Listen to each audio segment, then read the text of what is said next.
Whether you're leading your life or leading a team or organization or a nation, there's no more important time to go deeper in yourself and to recover some of the skill sets that allow you to handle massive and exponential change with a greater level of ease. You're listening to the Insight to Action podcast.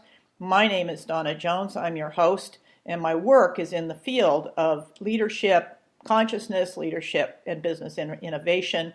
And really, it's in the capacity for us to use adversity and use crazy stuff in the world and in life to dig deeper and to become much more fulfilled, much more self-realized through the process, which, of course, adds value to society and the planet as a whole.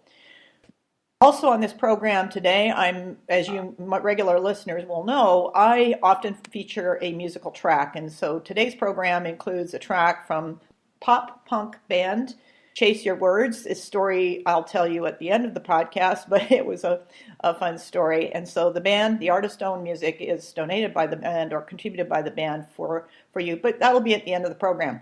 Today I'm talking to Wade Davis, who is the best-selling author of many outstanding books. He writes like a poet, and I love, which is just beautiful.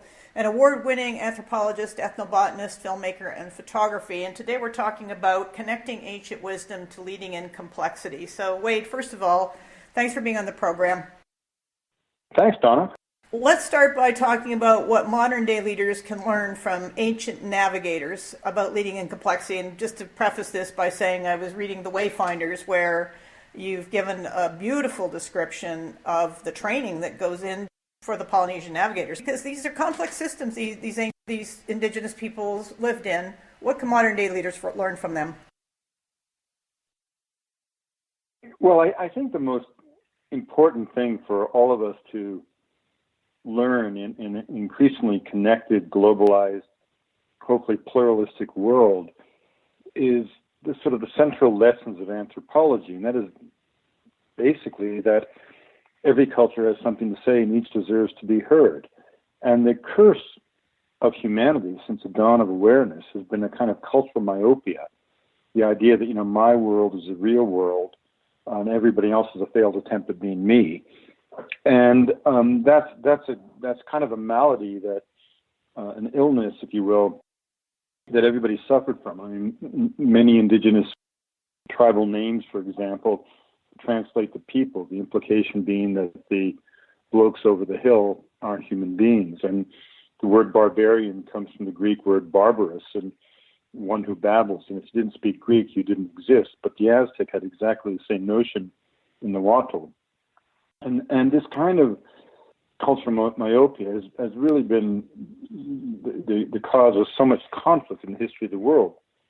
And we live in a very exciting time, a very dire time, but an exciting time in which, in a sense, genetics has finally proven to be true, something that philosophers have always dreamt to be true, and that is that we all are literally brothers and sisters. And I don't mean that in the spirit of hippie ethnography. I mean quite literally, studies in the last 20 years of the human genome have left no doubt whatsoever that the genetic endowment of humanity is a continuum. Race has been exposed as an utter fiction. We are all cut from the same genetic cloth, and we're all descendants, in fact, of a relatively small handful of people who originated in Africa, and some of whom left Africa and populated the world some 60,000 years ago. But the really important lesson in all of this is that if we're cut from the same genetic cloth, it means that all human populations, all cultures, if you will, by definition share the same raw genius, the same intellectual capacity. And whether that genius is expressed in technological wizardry or, by contrast, placed into the challenge of unraveling the complex threads of memory inherent in a myth, is simply a matter of choice and cultural orientation. Critically, there is no hierarchy in the affairs of culture. There is no evolutionary development, as they believed in the 19th century, where human beings somehow went from the savage to the barbarian to the civilized of the Strand of London. That very notion has been absolutely debunked by modern science and shown to be an artifact of the 19th century as relevant to our lives today as a notion that clergymen held in those times that the earth was about 6,000 years old. So in this sort of stunning affirmation of the human spirit and in the connectivity of humanity, genetics has come to the fore to, ironically, prove the truth in the central idea of anthropology, which is cultural relativism. And that just means that the world into which you were born is but one model of reality, and the other peoples of the world aren't failed attempts at being what you are. Every culture is a unique answer to a fundamental question.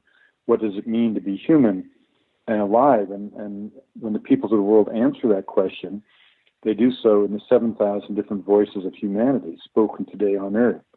And I think that lesson, which is not yet really filtered into the sort of the zeitgeist of our age, will in time be as significant as the other great scientific revelation of my lifetime, which of course occurred when Apollo went around the dark side of the moon and emerged to see and reveal to all of us for the first time in human experience the fact that the Earth was indeed just a blue planet floating in the velvet void of space. And if that moment of illumination sparked the rise of environmental awareness and a completely different sense of ourselves as inhabitants of this universe, I think similarly this revelation from genetics will liberate us to finally recognize that race is a fiction and that we all are in this together. And that's a great hope. And so one of the ways that I, during my many years at the National Geographic, tried to address these issues and, in effect, attempt in a way to change the way the world viewed and valued culture was to take our huge audience to places where the actual achievements of Indigenous people were so dazzling that you couldn't help but ignore and dismiss their profundity. And one of the places, of course, we went was Polynesia, the greatest cultural sphere ever to be brought into being by the human imagination. And we looked at the great art of wayfinding or navigation. These, after all, were peoples who, 10 centuries before Christ, set out by sail into the rising sun and settled the entire Pacific Ocean. And at a time when European transports, if they even existed, were hugging the shores of continents for fear of the open ocean, we know that the ancestors of the Polynesians set sail across the entire Pacific realm, twice the length of width of Canada, for example, the Polynesian Triangle. And you asked the question, navigator versus wayfinder. I mean, one of the interesting things about that tradition was that the people didn't navigate from point to point. They didn't set out, for example, from Tahiti to try to sail to Honolulu. They set out from the islands of Tahiti is a part to find an archipelago of the Hawaiian Islands, and they found their way through observation and skill sets that are almost dazzling in their complexity. The most extraordinary thing about the tradition was that it was all based on dead reckoning, which meant you only knew where you were by remembering precisely how you got there. And that implied that over the course of a long oceanic voyage, the wayfinder had to sit sort of monk-like on the stern of the vessel and literally remember every shift of wind, every shift of current, every sign of the sea, the stars, the moon, sun, over the course of a multi-week journey, and had to do all of this in a tradition that did not have the written words. So all of this had to be committed to memory. And were that stream of knowledge to be broken, the voyage could end in disaster. So it represents sort of an achievement that is almost dazzling in its sophistication. Yeah, I think it's an important distinction between navigator and wayfinder, and particularly relevant to today's world where we've got this confusion between leadership and positions of authority that we need to separate out and recognize that there are leaders in each of us. But the other part of the skill set that I was impressed by in your description was that wayfinders navigate so sensory. It's such a sensory a highly attuned sensory skill set. And I think there's some connection between that skill set and today. There's an interesting point because I could sit here with you, Dawna, and deconstruct the various techniques that they use, whether it's the way that they measure speed by watching a bit of flotsam move between two struts on the canoe, or whether it's the way that they follow closely the flights of certain kinds of birds that return to land on a specific bearing every evening, whether it's the way that they align the vessel to the rising and the setting sun, the whole nomenclature that they have for colors that the sun makes over water at different times of the day, the way they can look at light over an island versus light over the open ocean, the salinity of the sea, and of course the alignment of the stars. And they use the fact that the stars break the horizon at the same point every night, but 4 minutes different every night during the course of the year.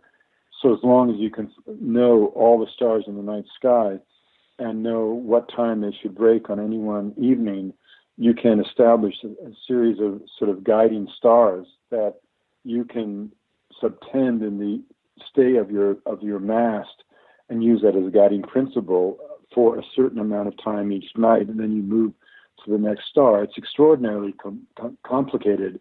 You know, I could explain all those individual elements of the technology, if you will, but in doing so, I would do a disservice to the achievement of the Polynesian people, because what makes it so remarkable is that it's holistic. It's not just that you have to watch a sign of the sea or where the moon is or whatever. You have to do all of this all at the same time, even as you're continuing to file away the information on a moment-by-moment basis in your memory, so you'll never lose that stream of continuity that dead reckoning implies.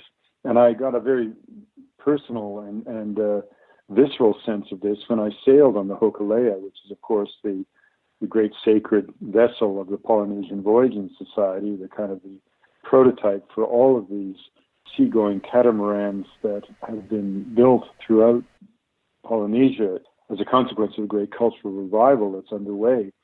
But it was when we turned north from Molokai, sailing in a turbulent sea into a dark night, as I was at the sweep paddle, which is really the equivalent in a sense of a rudder. There's not strictly a rudder, there's a sweep oar that 2 to 3 people must man every night. And as that 24-ton vessel lunged into the waves, battered by the wind in the black night, I realized that the real challenge of the navigator, the wayfinder, was being able to take all those streams of information, bombarding him or her at every moment in time, make sense of them all in a kind of a holistic way, and then file them all away as a package of memory that could be drawn upon in later days. So simply stunning intellectual achievement. And again, evidence of the fact that we may view technological wizardry as a measure of success, and that always seems to stack the deck in our favor. But if we actually look at Indigenous people and the contributions they make in other aspects of human existence, be it social, spiritual, psychological, ecological, they have enormous lessons to teach us. Indeed, and this is obviously one of the reasons why you and I are having this conversation, because I've always found the Indigenous wisdom exciting, intriguing, and just the depth of it is just mind-blowing. One of the things that I think we can also learn from the Indigenous people is about fear, because our climate, our media climate is full of fear. Certainly in business, they're used to having everything come out certainly, engineering outcomes so that everything is certain, and we're long ways from anything being certain right now. We're in a state of creating reality with whatever emerges in the day. So how did the Indigenous people in the past deal with fear, for example, when they had no idea where they were, when they were lost, or because there's something I think modern leaders can learn from that? Well, I remember once Nainoa Thompson, who's one of the key figures in the entire Polynesian Voyaging Society and the revitalization of the wayfinding ways. And the wonderful metaphor in Polynesian wayfinding is that the vessel itself, in some sense, is not seen to move. It is the axis mundi of the world. It sits still. It's seen to sort of sit still as the crew and the navigator pull the islands out of the sea. And so they decided they were going to pull Rapa Nui out of the sea from Hawaii, and that involved a voyage of 6,000 miles, crossing the doldrums, tacking into the wind for 2,500 miles, all to reach an island 25 kilometers wide, less than a degree on a compass, had a compass been on board the Hokulea. But of course, there was no compass, so only the skills of the wayfinders, these ancient skills. And as they reached where they thought Rapa Nui would be, they entered a grid and began to tack back and forth until they found the island. And at one point, Nainoa fell asleep, and that stream of knowledge was cut. And, he came around. He wasn't certain where he was, and he couldn't share that really with the crew for fear of panicking them. And he just thought of what his teacher, Mao Zedong, had said to him, that is, if you can see the island in your mind, you'll never be lost. And he had this sort of realization that he already was found because he was on the deck of the Hokulea, which was the island of recovery, what he always called the spaceship of his ancestors. And he just remembered Mao's words, and suddenly a beam of sunlight came out of the clouds onto his shoulder, and intuitively he just followed that beam, and that beam led him right to Rapa Nui. So how that happened, I can't explain, but it's a wonderful example of how in that moment that could have provoked fear, he found a way to find calm. And again, this is something I've certainly seen in all the many months I've spent in Tibet and throughout the Himalaya, trying to come to terms or understand the Buddhist science of the mind. And there is that sense of, it's not resignation, but of awareness that there are things you can control and things that you cannot control. And if it's something that you cannot control, there is nothing to be done. And if there is something to control, then act. I think one of the interesting things is once we open our Western minds to the recognition that these other cultures, by definition, have something to say, we can start really deconstructing the way we live. I mean, for example, think for a moment how it is that we in the West treat the natural world. That's not something that didn't just sort of come about in our DNA. It came about because of a certain way of thinking, and that way of thinking has historical roots that one can understand. So, for example, during the Renaissance and during subsequent years into the Enlightenment, as people in the West sought intellectually to free themselves of the tyranny of absolute faith and the tyranny, I suppose, of the medieval church, we essentially deanimated the world. And when Descartes said that all existed was mind and material or matter, in a single gesture, he swept away all notions of myth, magic, mysticism, and metaphor until we got to the point where, as Saul Bellows said, we scientists made a house cleaning of beliefs. But the worst thing we swept away, in a sense, was our intuitions for metaphor, because metaphor is, in fact, how human beings have defined their sense of belonging to their environments forever. I mean, so in our way of thinking, the idea that the flight of a bird might have meaning is dismissed as ridiculous. But we forget that what really drives the human experience is often metaphor. So what do I mean by that? I mean that a child raised to believe that a mountain is a deity that will direct his destiny will have a profoundly different relationship to that mountain than a child like myself raised to believe that a mountain is simply a pile of rock ready to be mined. I grew up on the coast of British Columbia to believe that the forest existed to be cut. That was the literal foundation of the ideology of scientific forestry that I learned in university and practiced in the woods as a logger. That made me very different in the way I thought about that forest than my friends amongst the Kwakwaka'wakw, who believed that those same forests were the abode of Hukuk and the crooked beak of heaven and the cannibal spirits that would be confronted during the Hamet's initiation. Again, the key point is not who's right and who's wrong. Is that forest mere cellulose and board feet? Is it the domain of the spirits? No, the interesting thing is how the belief system itself creates a relationship between the human culture and that natural environment. And that belief system has profoundly different consequences for the ecological footprint of that particular society. So we tend to, when we try to address, for example, how Indigenous people view their role as stewards in the environment, we often sort of invoke hippie ethnography as if to suggest that Indigenous people are either closer to nature than we can be, which can sometimes become almost racist in its simplicity, invoking a kind of Rousseauian notion of the noble savage, or we suggest they're somehow more contemplative than we are, almost as if they're Thoreauian in their sensibilities. And Indigenous people throughout the world are neither weakened by nostalgia nor are they sentimental. There's not a lot of room for either emotion in the harsh winds of Tibet or in the ice of the Arctic. But Indigenous people have, however, found a way through time and ritual to kind of create a traditional mystique of the earth that's based not on the idea that they are somehow close to the earth as much as the idea that the earth itself only exists because it's breathed into being by human consciousness. And so, in other words, there's this direct symbiotic relationship between human beings and landscape, which has really remarkable consequences in terms of the relationship between Indigenous people and the natural world in which they've chosen to live out their destiny.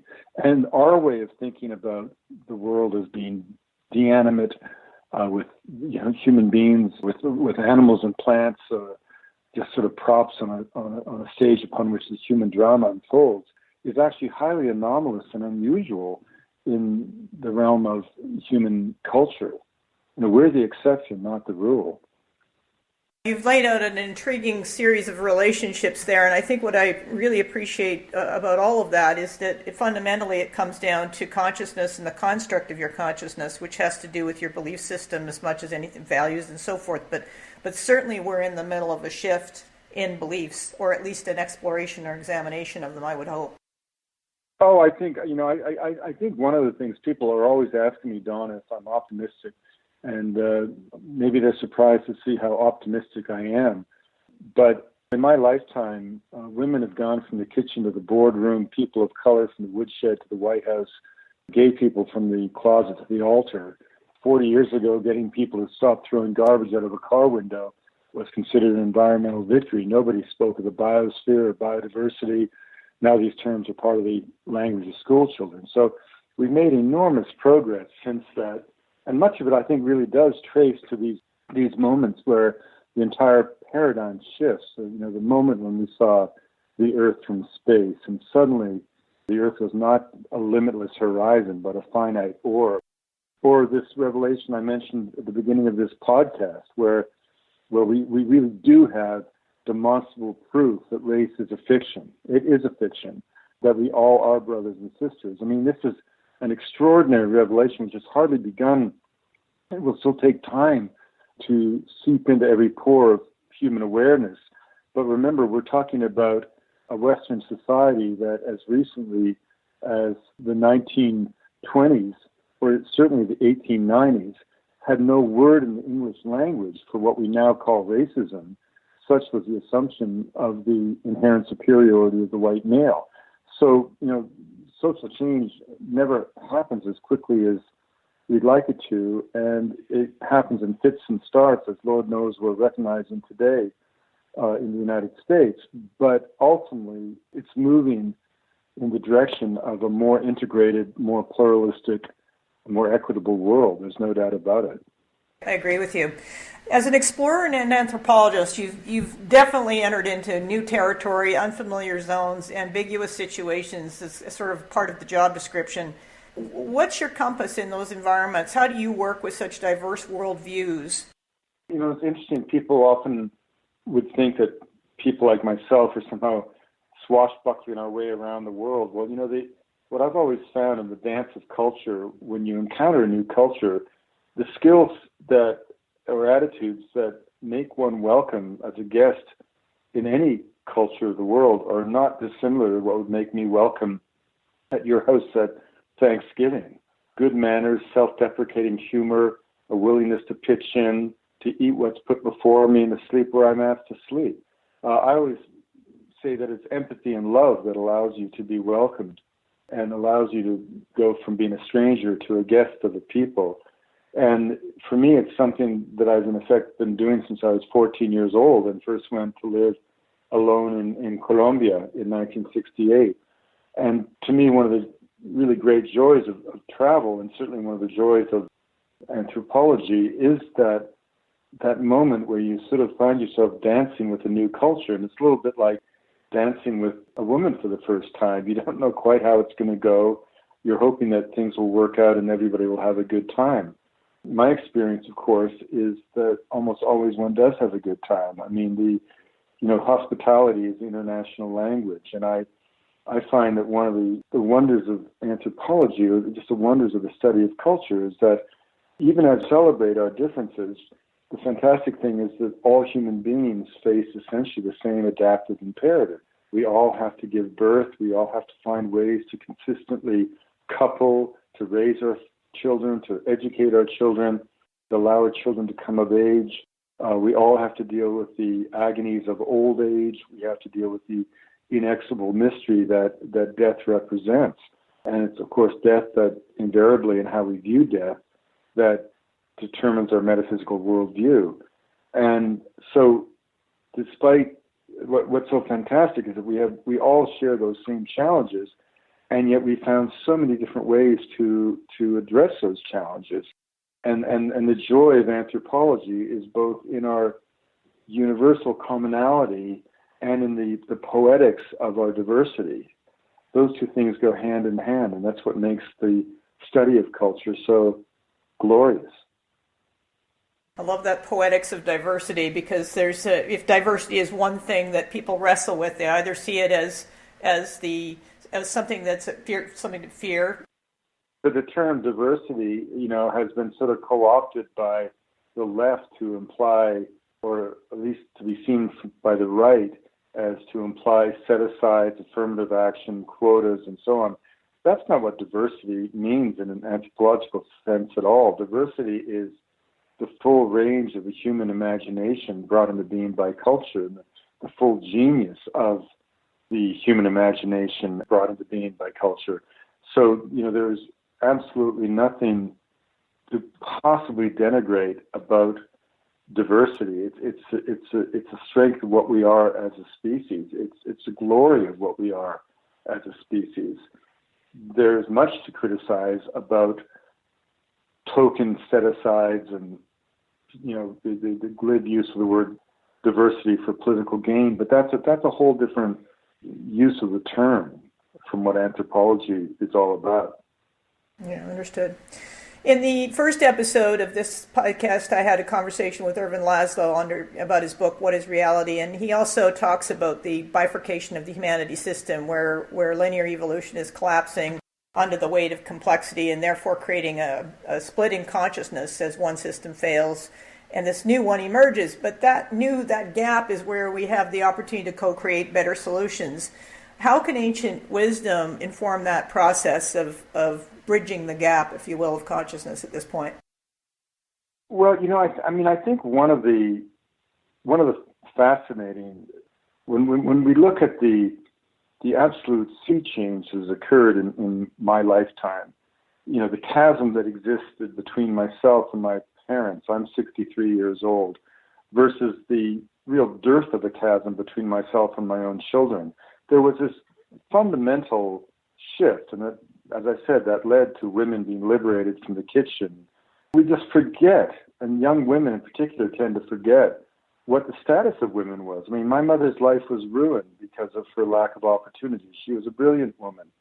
And one of the reasons so many of us had such great experiences in public school in the 1950s and 60s was, if you think about it, all our teachers are today running IBM. In the 1950s, the only work a woman could get was either a librarian, a nurse, or a teacher. Just think of the intellectual caliber of that cadre of female teachers that we all had in elementary school, those of us who are of that age. It's extraordinary. And when I think of the changes in my lifetime, I grew up not even knowing what a homosexual was. And I somehow emerged from my youth being the least homophobic person I know. How did that happen? And, how did we begin to think of the earth as a kind of a natural integrated system? How did we actually kind of begin to think of Gaia as a metaphor for this living orb of a planet, which we do know scientifically to be exactly that, living, interactive orb of life. Well, one of the fascinating things about it is that I think that the great cultural divide that we see and was manifest in certain ways in the last U.S. election is not necessarily a divide of race or class, economic opportunity alone, as is often depicted.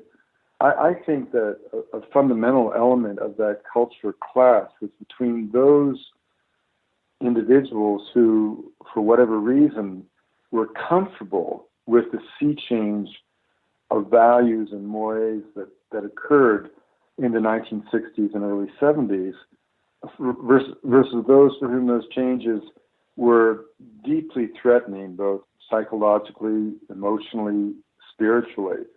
And one of the things that I've always found kind of curious is that when we look at the ingredients in the recipe of social change that transformed the lives of homosexual men and women, that liberated women from the drudgery of domestic servitude, in a sense, that allowed us all as children to begin to look at a mountain in a new way or a forest in a new spirit. One of the ingredients that's always expunged from the record is that tens of millions of us lay prostrate before the gates of awe, having experienced some psychedelic substance. And when Bill Clinton said he famously didn't inhale, I'm very happy to say that I'm no particular fan of marijuana, and I think it's kind of quite properly called dope, and it ruins a lot of parties, even if it's never been implicated once in any form of serious pathology or morbidity or mortality. But I'm very happy to say that I wouldn't think the way I think, I wouldn't write the way I write, I wouldn't put words together the way I put them together had I not been fortunate enough to have a number of extraordinarily positive experiences with various natural hallucinogens, from peyote to San Pedro cactus to yahe and ayahuasca. I remember, in the era, all of our parents, in effect, were constantly saying, don't take these substances, you'll never come back the same. And what they didn't understand is that was the whole bloody point. I really think if you look closely at the work of Steve Jobs, who openly acknowledges the influence of LSD on his sort of seminal experiences in life, if you look at the metaphor of the internet itself, the non-linear. I mean, obviously the internet was invented by the military. I'm not trying to say that it was conceived by people at a Lovin', but the whole sort of new way of thinking of, almost like mycelia branching of the fungal mats that underlie the nutritional regimes of all our forests. That kind of non-linear thinking is the non-linear model that the internet's based on. And so, I think that when we see these culture wars erupting so painfully, it's really important that we try to find sympathy for the other side, if you will, because I just think that in some sense, people fell on two sides of a divide, and we need to, those of us who, and I think quite legitimately, know to be on the side of history. I mean, women are not going to be put back in the kitchen. People who wax nostalgic for the 1950s conveniently forget what it meant to be homosexual in the 1950s, to be a pregnant teenager in the 1950s, to be black, Puerto Rican, or Asian in the 1950s. I mean, this was hardly a glory era of North American history, right? The genie will not be put back in the bottle. But in the meantime, there are many people who find these changes profoundly challenging, and they aren't to be patronized, and they're not to be ignored, and they're not to be indulged, but they are to be understood. Yeah, well said. I know my own efforts to try and understand the viewpoints and to step in and really get to know them didn't work very well. So I understand more than I did, but I don't understand quite how to make the bridge connection in real terms. I certainly can in terms of compassion and empathy, but past that, it's tricky. Which leads me to the next question. I mean, I personally have a feeling that change that we're seeing now is going to accelerate at speeds that will further blow the minds of people that have not actually been able to adjust and adapt, as learn and grow. And what's it going to take for the radical global and ecological changes that we have both underway and coming ahead of us to result in some stronger sense of harmony, compassion, and understanding across all cultures and classes? Well, these are big questions you're asking, of course, and I find it almost presumptuous for me to be trying to answer some of these. But I think we live in a period of disruption. I mean, we're living in a period of technological innovation of a scale and a speed that is pretty dazzling. There have been other big moments in time: the birth of steam engines, the development of the radio, telephone, and so on. But it's hard to argue that this is not innovation on steroids, if you will. When I think about it, I'm 63. I wrote my first two books when cutting and pasting literally was Scotch tape and scissors. It's hard to imagine. And I think that we're going to see, as traditional structures of the economy in particular are disrupted, it's going to be very difficult for people. I mean, look, we're dealing right now with still a generation, or we're one generation perhaps removed from a time when, in the wake of World War II, the United States made 97% of the world's automobiles, where the automobile industry was confident enough that they could create the Treaty of Detroit that essentially gave us unionized laborers who were able to buy a house, buy a car, look after their families with one salary, and often buy a cottage on the lake. That idea, or that time when essentially unskilled labor or unsophisticated labor, one might say, could support a family, just isn't going to come along again. I mean, we've got into this point where even to be lower middle class, both mother and father have to work. And we forget that that's the sociological equivalent of splitting the atom. I mean, we grew up with this idea of a nuclear family where there was one caregiver at home. Well, that's been blown out of the water, not by women's aspirations, but by family reality, that simply to be middle class, you need two incomes to struggle. People are going to have to, we still have people hung over, maybe they didn't experience, but they look back nostalgically to a time when you could go to work for a company, know that your son and daughter, if you wanted to work, would get a job with that company, and you'd work for that company all of your life, and you get your gold watch, and you retire and die. That kind of job security will never happen again. I mean, the millennials are already getting used and expecting to live in a world where each one of them will do 12 or more types of work in their lifetimes. And increasingly, we're going to be a knowledge-based society where, in a sense, I exemplify that. I went through a graduate school program at a fine university, Harvard University. I got my Ph.D. And 30 years before, I suppose it would have been almost automatic that I would have just followed my way on into a teaching and research position at a university as a tenured professor. But in fact, what I ended up doing was becoming an independent storyteller, using a wide range of skill sets, from filmmaking to photography to popular writing to public speaking, to tell stories across a range of media and stories about any number of things.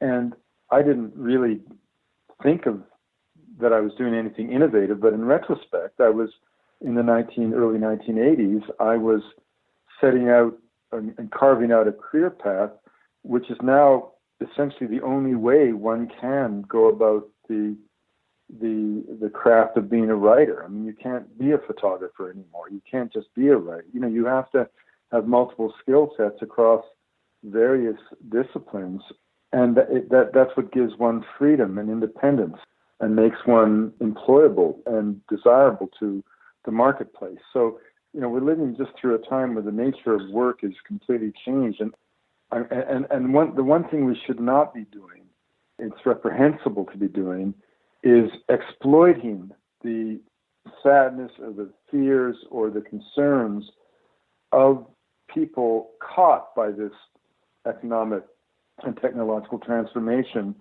and giving them the false promise that that world that is gone forever can ever be brought back.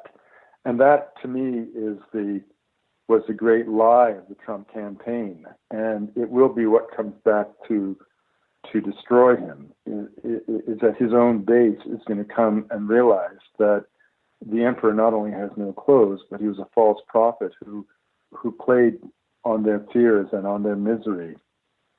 Well, and the same could be true for Brexit, because I recall seeing a number of conversations over, we just want to go back to 1982, and I thought, whoa, good luck with that.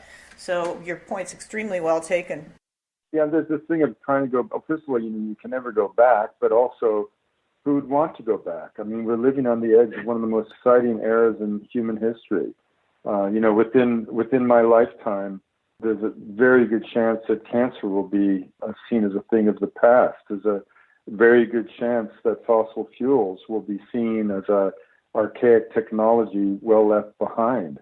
There's a very good chance that the human population will peak and begin a long decline. There's a very good chance that as we become more and more an urban species, as we pass that famous threshold last year, becoming more urban than rural, think of what that means for the regeneration of habitat around our urban centers. We're going to see this extraordinary ability of the earth to rebound. We'll see our rivers rejuvenate. We'll see wildlife, if we're smart, achieve a level of sort of respect that will ensure its physical survival. I mean, there's just so many great things that could be on the horizon that, it's a wonderful time to be alive. Absolutely, and I also think the other part of what we just talked about is that we've been in a more sophisticated relationship with nature in the past. That's what the Indigenous people have shown us. That's what the stories all explain and share and reconnect us to. And so we're quite capable of doing this with or without technology. Well, and it's interesting how some of the evangelical right accuse the environmentalists of sort of starting a new religion of the earth. Well, in fact, they're absolutely right. That's precisely what we're doing, and it's a religion grounded in awareness of the interconnectivity of all existence, and grounded in the revelation that human beings are not and need not be the dominant element in the equation. And if this threatens a worldview that's dying, so be it. That, after all, is a worldview that brought us to this incredible environmental crisis, not just in terms of climate change, but that led to the destruction of habitat in this century at a monumental kind of level. Yeah, exactly. Something that's actually what inspired me to do the work I'm doing now 14 years ago, is just to address that breach, that worldview where we're above and therefore immune to what happens with nature, to recognize that we're very much a part of it. Elsewhere on this program, we have Jay Bragdon, who reports on 7 companies that have manage themselves as a living system. They know they are part of nature, they recognize that, and they manage themselves accordingly. Eventually, we're going to see more and more companies regenerate the systems that have been depleted through poor business practices. So that's the vision I hold for this. One more question for you, Wade, if you're up for it. Sure. Okay, and this is one that came from a colleague of mine in Australia. And so her point was that all over the world, different organizations or tribes developed extremely similar practices, but they were never in touch with one another, which sort of activates for me my conversations with Irvin Laszlo on buy local connections. What does this tell us about the true potential for a biosphere consciousness, for our capacity to really think about the whole planet at the same time that we're making a decision locally? Well, I mean, this gets back to what we were talking about a moment ago, where, the fascinating thing about the human experience is the fact that we all deal with the same imperatives, and so it shouldn't surprise us that an isolated group in New Guinea and another isolated group in western deserts of Australia are all sitting around trying to figure out how to make the passing of their grandmother a little bit more comfortable for her. In other words, these are the things we have to deal with, and that's the glory of being human. And this is why, when I mention these revelations of genetics, it's pretty extraordinary, because even when I was a young student, there was a chasm between biology and anthropology, where the biologists tended to view people, and indigenous people in particular, as part of the problem, and anthropologists couldn't abide what they saw as a misanthropic and elitist attitude of the naturalists. Well, ironically, genetics, which was always suspect to the social anthropologists, has come around to prove the truth of Franz Boas's great revelation of cultural relativism. So, it really is true that we're all cut from the same genetic cloth. We all do share the same human genius. And so this idea that any one culture is superior to another is just patently absurd. And this is pretty significant, because it wasn't as long ago as the 1960s where major academics, a place like University of Pennsylvania, where one comes to mind in particular, were still arguing that there were 5 races of humanity, and still having the nerve to state publicly that the mixing of the races could be bad for the genetic endowment of humanity. I mean, this absolute racist nonsense was promoted from Ivy League universities as recently as the 1960s. So Lord knows we've come a long way, and in a single generation, and that, if nothing else, is surely cause for great hope. Thank you for being on the program. I really appreciate the insights you've offered. There's lots of different juice here for leaders to draw from, I think, to draw their own set of principles for guiding themselves through complexity today. So thanks very much, Wade. Provided you with a metaphor for how to see the kinds of skill sets that already we have known in our past that we can now apply to today's world. And that's probably going to be the best way and the only way that humanity can evolve past the challenges that we currently face.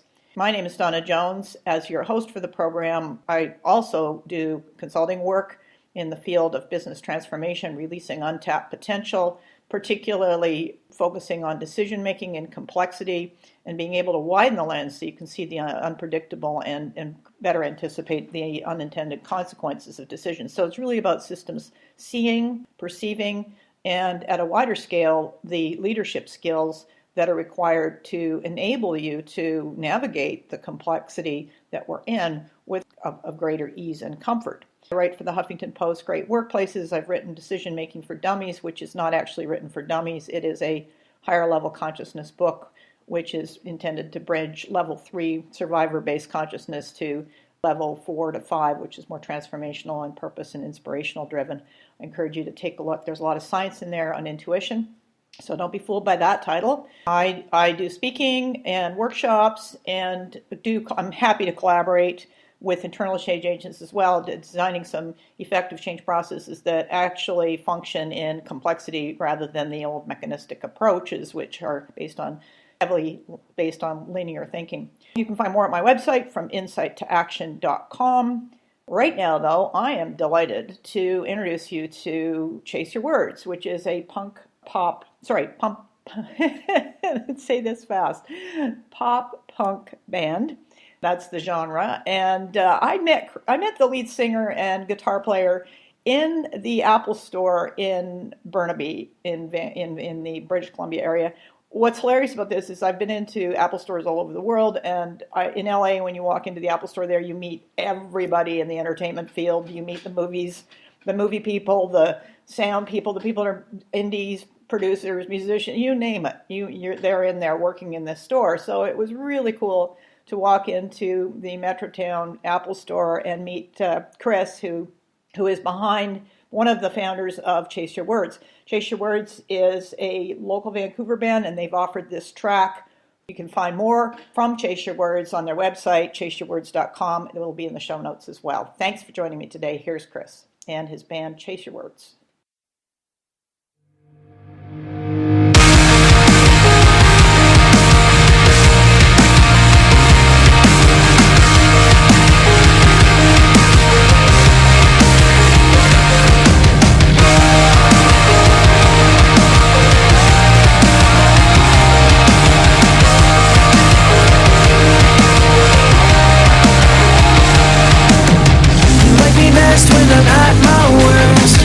liked it better when I was smaller. You're always searching for an opportunity to try and stop us, but you won't. We're not cynical.